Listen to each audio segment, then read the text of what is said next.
আসসালামু আলাইকুম প্রিয় শিক্ষার্থী বন্ধুরা। আজকে আমি যে বিষয়টা নিয়ে কথা বলবো সেটা হচ্ছে স্বপ্ন হচ্ছে যখন ঢাবি।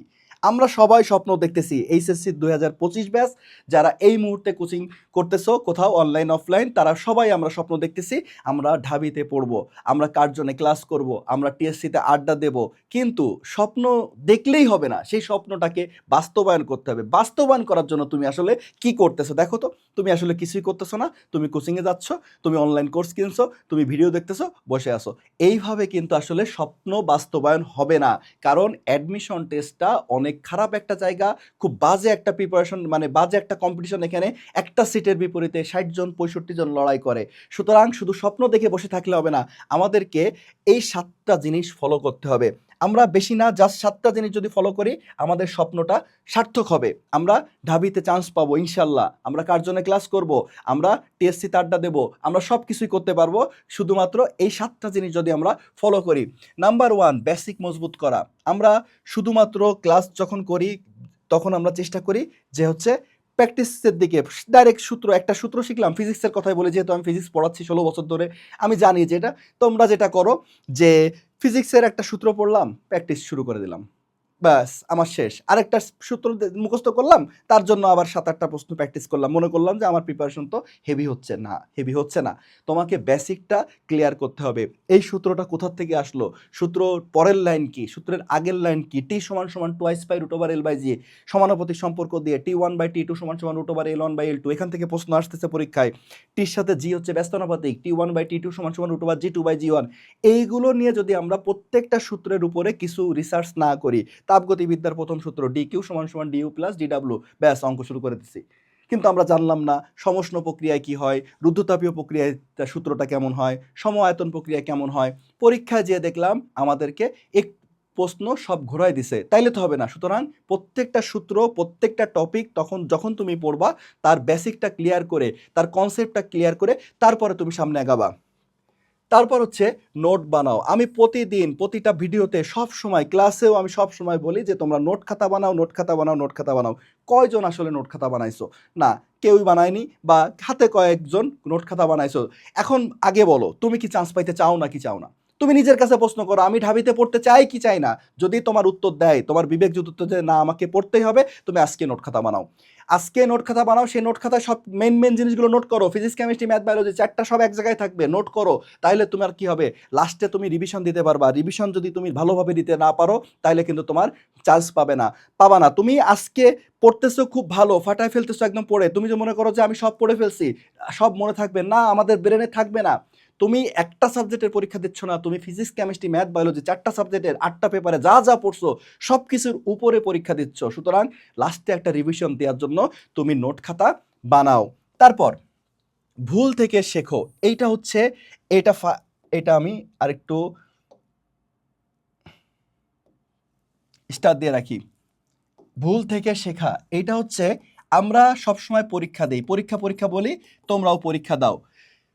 একটা পরীক্ষা দিলাম, পরীক্ষা দিয়ে 10-এর মধ্যে আমি 5 পাইলাম, বা 15-এর মধ্যে 8 পাইলাম। 8টা ঠিক হয়েছে, 7টা হয়নি, 10টা ঠিক হয়েছে, 5টা ভুল গেছে।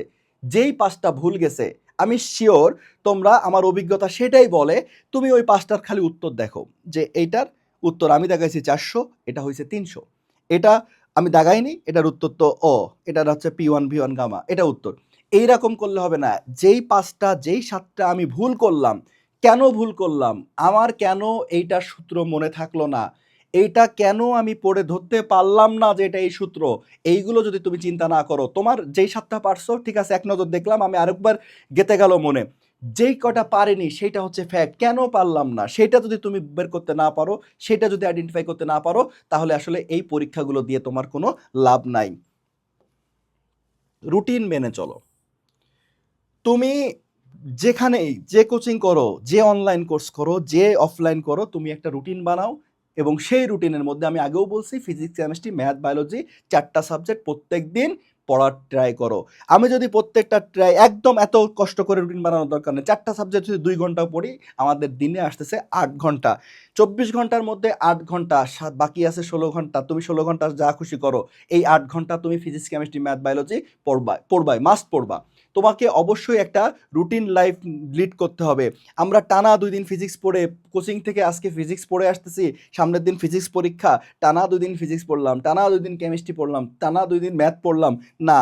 তুমি যখন টানা 2 দিন এরকমভাবে পড়বা, তাহলে 10 দিন যাওয়ার পরে আগে কি পড়ছিলে সব ভুলে যাবা। সুতরাং তোমাকে প্রত্যেক দিন সব কিছু পড়তে হবে, যা যা পড়ছো তা একটু রিভিশনের মধ্যে রাখতে হবে, তাহলে জিনিসগুলো তোমার মাথায় মনে থাকবে। স্মার্ট পড়াশুনো করো। স্মার্ট পড়াশুনো করো মানে কি? তুমি প্রশ্ন অ্যানালাইসিস করে দেখো যে আমার আসলে এগুলো লাগবে কিনা। P1 V1 গামা সমান সমান P2 V2 গামার অঙ্ক আমি বসে বসে করতেছি, ক্যালকুলেটর নাই, ক্যালকুলেটর বাদে গামার মান বসায় আমি কি এটার আনসার করতে পারবো? না, তাহলে এই প্রশ্ন আসবে না। আসবে না। আমি সূত্রটা দেখলাম, এই অঙ্ক আমার করা লাগবে না। তুমি দেখো যে আমার একটা অধ্যায় থেকে ঢাকা ইউনিভার্সিটিতে কোথা থেকে প্রশ্ন আসে, কোথা থেকে প্রশ্ন আসে না। তুমি স্মার্টভাবে জিনিসগুলো হ্যান্ডেল করো, তুমি সিলেবাসটাকে ছোট করে ফেলো। এই অধ্যায় থেকে এই সূত্রগুলো, খালি সূত্র দেখবো আমি, কোনো অঙ্ক করব না। কারণ কি, এখান থেকে অঙ্কগুলো অনেক বড় বড় অঙ্ক, এইগুলো করতে আমার ক্যালকুলেটর লাগবে, এইগুলো পরীক্ষায় আসবে না। আমি এই অঙ্কগুলো ঢাকা ইউনিভার্সিটিতে বেশি আসছে, এইগুলো একদম মুখস্থ করে ভেজে খেয়ে ফেলবো। আর এই অঙ্ক মিডিয়াম, অনেক বছর পরে পরে একবার আসে, ব্যাস ওইগুলো একটু প্র্যাকটিস করব। এইভাবে যদি তুমি জিনিসগুলো সাজায় পড়ো, তাহলে তোমার জিনিসগুলো স্মার্টভাবে পড়াশোনা হবে। তুমি গতানুগতিকভাবে গাদা গাদা পড়লাম, গাদা গাদা ভুলে গেলাম, লাভ নাই। তারপর তারপর হচ্ছে নিয়মিত রিভিশন দাও। নিয়মিত রিভিশন দাও। এই রিভিশনের ব্যাপারটা তোমরা খুব অনীহা করো, যে তোমরা রিভিশন দিতেই চাও না, তোমরা টানা পড়ে যাচ্ছ। আজকে আমি ভেক্টর পড়লাম, এক সপ্তাহ পরে যে আমি নিউটনের বলবিদ্যা পড়লাম, কার শক্তি ক্ষমতা পড়তেছি, মহাকর্ষ পড়তেছি, তারপর আদর্শ গ্যাস পড়তে পড়তে এই পাশের মাঝখান দিয়ে আমি ভেক্টর ভুলে গেলাম। এইরকম করলে হবে না। প্রত্যেকটা সপ্তাহে তুমি 7-6 দিন পড়ো, 7 দিনের দিন তুমি রেখে দাও রিভিশনের জন্য। এই 6 দিন আমি যা যা পড়ছি, আমি ওই দিন খালি আর নতুন কোনো তথ্য মাথায় নেব না, নতুন কিচ্ছু পড়বো না। আমি এগুলো হচ্ছে কি করব, এই 6 দিনে যা যা পড়ছি সেটার একটা রিভিশন দেব। রিভিশন না দিলে আসলে জিনিসগুলো মাথার মধ্যে থাকবে কিভাবে? ছোট্ট একটা উদাহরণ দেখো, যে এস সমান সমান ইউটি প্লাস হাফ এটি স্কোয়ার, ভি স্কোয়ার সমান সমান you square plus 2s, V সমান সমান ইউ প্লাস এটি, এফ সমান সমান এম এ, এই যে সূত্রগুলো, এইগুলো রিভিশন দেওয়া লাগে।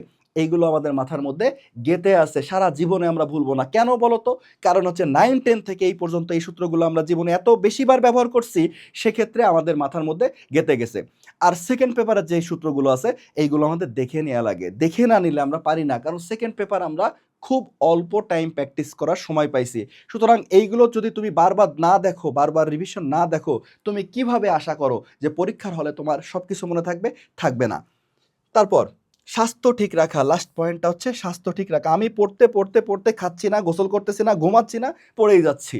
আছে যারা মেডিকেলে কোচিং করতেছো, তাদের ক্ষেত্রে এই ক্ষেত্রে হয়, ভাইয়েরা বলে দিচ্ছে যে ফার্স্ট হয়েছিল সে 18 ঘন্টা করে পড়ে, সে 20 ঘন্টা করে পড়ে। ভুয়া কথাবার্তা।